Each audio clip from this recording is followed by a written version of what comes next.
quis fazer meu curso de modulação intestinal, a minha especialização, por minha causa. É sempre por minha causa, tá? Todos os meus cursos, as minhas especializações, é sempre por minha causa. Já testei em mim. Eu preciso me entender o que acontece em mim para poder ajudar as pessoas. Eu tenho síndrome do intestino irritável. Como é isso? A síndrome do intestino irritável, ela também não tem uma causa explicada. Pode ser diversas causas. Mas os sintomas, normalmente, são o seguinte. Ou a pessoa tem diarreia, predominantemente diarreica, né? A síndrome. Ou constipação. Ou os dois. Tem dia que é diarreia, tem dia que a pessoa está mais constipada e tal. Mas no dia a dia, é uma pessoa que fica estufada, com a barriga inchada, com gases, às vezes dá azia, dá gastrite, dá refluxo, aquele mal-estar, a sensação de inflamado, que está tudo inflamado lá dentro, né? E aí, você não sabe, a pessoa sozinha não sabe identificar o que está provocando aquilo, né? Como que surgiu, geralmente foi gatilhos emocionais. E eu vou te falar, Yuri, eu sei exatamente o dia que tudo começou na minha vida. Eu não tinha síndrome do intestino irritável. Teve um episódio, então? Teve um episódio. Eu lembro que foi a partir desse dia desencadeou o negócio para sempre, né? Assim, caramba! De vez. Júlia tinha 2 meses de idade. Já tinha 2 meses que eu não dormia, né? Eu tenho ainda até hoje uma ajudante que fica lá em casa. Ela foi embora. Já estava no horário dela, ela foi embora. Coisa de... Eu ia ficar sozinha umas 2 horas antes do pai da Júlia chegar em casa. E Júlia estava cochilando. Aí minha funcionária falou assim, já tô indo, Juju tá dormindo aí, descansa um pouquinho. Ela ainda falou assim comigo, vai ver uma televisão, descansa um pouquinho. Eu, tá bom. Fui, pensei, mesmo, vou assistir uma série. Eu lembro que eu estava assistindo Grey's Anatomy na época. Fui assistir, fui ligar a televisão, falei assim, só lavar a mão aqui primeiro. Tava lá na pia da cozinha mesmo, lavando a minha mão. Aí, tipo assim, nossa, agora eu vou relaxar, né? Tava naquele momento assim, gente, que paz. Júlia chora no berço. Nesse momento, veio uma diarreia. Pela calça, assim, afora. Caramba. Do nada, a diarreia desceu. Né? Me deu uma ativada, assim, me deu uma adrenalizada tão grande o choro dela, que eu estava totalmente relaxada. Aí ela deu daquela explosão de adrenalina. Sim. E aí a adrenalina faz com que o corpo expulse tudo que pode ser pesado, caso você precise fugir. Então, eu já devia estar com o intestino já, né, pronto para evacuar, mas não estava ainda com sinalização. Ela chorou, pronto. Foi um negócio... Foi uma diarreia explosiva, assim, ó. Explosiva. Mas eu fico imaginando o seguinte, independente de como possa ter sido a situação, eu fico imaginando os mecanismos, porque é como se fosse assim, foi uma hiperativação do intestino num pouquíssimo espaço de tempo. E tipo, não deu tempo nem de você pensar no que fazer, e né? por hormônio, né? E por hormônio. Foi adrenalina ali, pela né? adrenalina. E aí você acha que desencadeou a partir dali? Aí. Assim, todo mundo, para qualquer doença intestinal também, já tem essa genética pré-definida quando a gente nasce. E aí tem os gatilhos ao longo da vida que vai desencadear a mesma doença ou não, né? Assim, intestino irritável, geralmente por questões emocionais mesmo, né? Então, deu essa descarga, olha, você vê uma coisa boba, uma coisa simples, uma coisa assim, minha filha chorou no berço. Entendeu? Não teve um trauma, não teve nada, né? Mas o que é o trauma? O trauma é qualquer situação que te tire do equilíbrio momentâneo, né? Então, pensando em neurobiologia, esse momento do chorinho dela foi um trauma. Uma coisa assim, abrupta demais, né? Então, a partir daí, meu intestino nunca mais foi o mesmo. Aí ficava oscilando entre diarreia, constipação, muitos gases, barriga muito inchada, muita dor, muito desconforto. E fui fazer lá meu curso de modulação intestinal. Fui juntar útil ao agradável, estudar e entender, né? O nutricionista que é especialista em modulação intestinal, muita gente ainda faz essa associação. Acha que é para ajudar as pessoas a evacuarem melhor, né? Tipo, meu intestino é preso. Então eu vou soltar. Eu vou numa especialista em modulação intestinal para ela me ajudar nisso. Sim. Sim, também, né? Mas tá muito além disso, né? Então, eu tenho que entender o que acontece nesse intestino. Geralmente são questões inflamatórias ou alimentos, né? Alimentos saudáveis, Yuri, que podem favorecer o supercrescimento das bactérias intestinais. Que aí dá o desconforto. Que dá os gases, né? Então, assim, eu falo que o nosso intestino tem mais bactéria do que seres humanos no planeta Terra. Caraca! O nosso intestino. Muita coisa. Tem trilhões de micro-organismos, não são bactérias. E são boas bactérias, né? Não é aquelas que dão doença. Tem uma comunidade aqui, né? Tem bactéria boa, tem bactéria ruim, tem fungo, tem protozoário, tem cistos, tem tudo aqui. Aqui é um verdadeiro reino. E essas bactérias aí presentes, elas ajudam ou participam da criação de hormônios e... Não é neurotransmissor, não sei se... Como funciona essa interação intestino, bactéria e corpo? Como é que é isso? Aí a gente tem essas colônias, né? Esse mundo, né? Para essas bactérias. E elas vivem harmoniosamente bem, assim, e vivem pacificamente, equilibradas. Isso se chama eubiose. O equilíbrio desse universo biológico que tem aqui de micro-organismos. E vivem como se fosse na natureza. Por exemplo, a gente tem as plantas que produzem mais oxigênio, aí tem aquele bichinho que vive em cima do outro bichinho, que ele é oportunista ali, mas parasita. Eles vivem bem, né? Então, é realmente um mundo ali.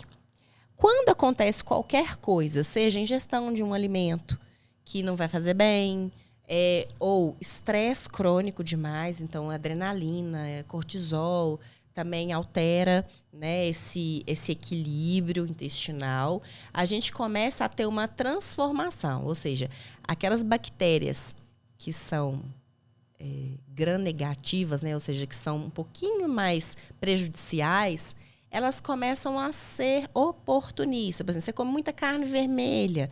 Carne vermelha, no ambiente de uma pessoa estressada, essas bactérias que se alimentam de proteínas vão se alimentar do resto dessa carne que você mal mastigou, porque você está tão estressado. É verdade. Você comeu de qualquer jeito, engoliu de qualquer jeito, suas enzimas digestivas não foram suficientes para digerir, né, para processar bem essa proteína. Chega na primeira parte do intestino a proteína um pouco mais íntegra, a bactéria ruim vai lá e faz a festa. E elas vão se fortalecendo. Elas vão ganhando poder em cima daquele resto todo da comunidade que vai enfraquecendo, né? Porque muitas pessoas comem só industrializado, só carne vermelha, bebe, fuma, estresse e não come uma fruta, não come uma verdura, não come nada. Os vegetais alimentam as bactérias boas. E as proteínas, né, principalmente carne vermelha, fortalecem as bactérias ruins. Se você tem um padrão alimentar todo direcionado para alimentar essas bactérias ruins, elas vão ficar mais fortes.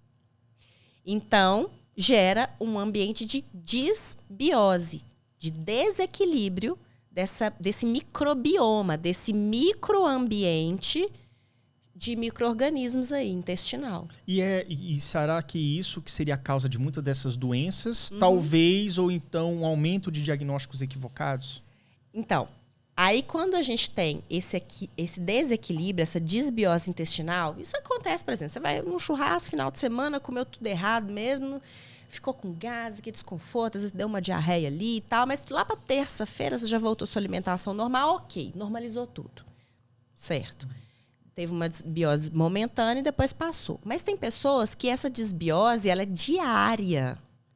E aí, o que vai acontecendo? Dentro do nosso intestino, a gente tem as nossas células intestinais, que é como se fosse minha mão, assim, né? Então, as células estão grudadinhas umas nas outras. Isso aqui gera uma barreira, Então, assim, o alimento, o hormônio, toxinas, tudo tá aqui, mas não tá entrando, porque tem uma barreira que tá igual o pedágio. É uma barreira saudável, né? Das células tem ali, que né? ter, Tem né? que ter. Elas estão bem fechadinhas, isso é o saudável. A partir do momento que você começa a machucar essa barreira, elas começam a se abrir. Isso aumenta, que a gente chama de aumenta a permeabilidade da membrana, membrana intestinal, ou seja, começa a entrar moléculas, bactérias, várias coisas aqui que antes não entrava. Né? A gente tem umas junções aqui, né? Tipo, eu falo que é tipo grampeadores, assim, que para fechar mais mesmo, elas se rompem. Né? Elas chamam tight junctions. É o que faz realmente essa junção. Elas rompendo, aumenta a permeabilidade da membrana intestinal, que é também conhecido como leaky gut. O que aumenta, o que facilita esse rompimento? A sua própria alimentação? Alimentação ruim, né? Estresse crônico. Vai reduzindo essa barreira. Reduzindo a proteção. Entendi. Né? E aí, quando seu intestino ele fica mais permeável, e você não mudou seu padrão alimentar, né? Você continua comendo tudo errado, continua estressado, continua respirando poluição, né? Então, os xenobióticos, né? Poluição, por exemplo, corante, Coca-Cola, tem lá o caramelo 4 lá. 4. Você fica tomando aquilo, isso tudo tá entrando aqui. Cara. Aqui embaixo, na sua base, né, tá todo o seu sistema imune inato. Isso já lá dentro do seu intestino, já virou microscópico já, não dá pra gente enxergar, não. O seu sistema imune, ele fica ativado, porque, poxa, tá entrando, que tanta coisa que tá entrando aqui? Que é isso? Aí começa a entrar um tanto de coisa. O seu sistema é como se fosse o cachorro bravo do sítio, né? Alguém tá tentando pular o muro, o portão tá semi-aberto, o cachorro começa a latir, seu sistema imune começa a ser ativado aqui, né? Uhum. Aí começa a inflamar essa região. Começa a aumentar interleucinas, todas as substâncias relacionadas a processos inflamatórios, tanto de inflamar quanto de reparo, né, para corrigir a inflamação, fica tudo aqui nessa região. E seu intestino fica completamente permeável e vulnerável. Aí, se você está comendo tudo errado, está entrando tudo. Né? E aí, quando você ativa demais seu sistema imune nessa região, se você tiver qualquer predisposição, você pode desenvolver uma doença autoimune. Porque essa região ficou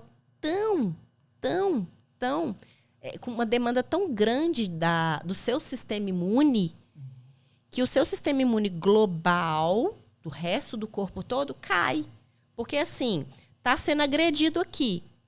A atenção vai tudo pra cá. É verdade. Só que, às vezes, você não tá sentindo nada ainda. Tipo, meu intestino dá gás aqui, eu fico com gás e tal. Mas, normal. Não é normal. Então, você ter gases o tempo inteiro, todo dia, não é normal. Não. Na verdade, a pessoa produz um pouco de gases. Assim, sim. Por exemplo, a pessoa trabalha sentada o dia inteiro. Produz gases, até pela posição. Mas não pode ter mau cheiro todos os dias. Aquele cheiro bem parece cheiro de putrefação mesmo.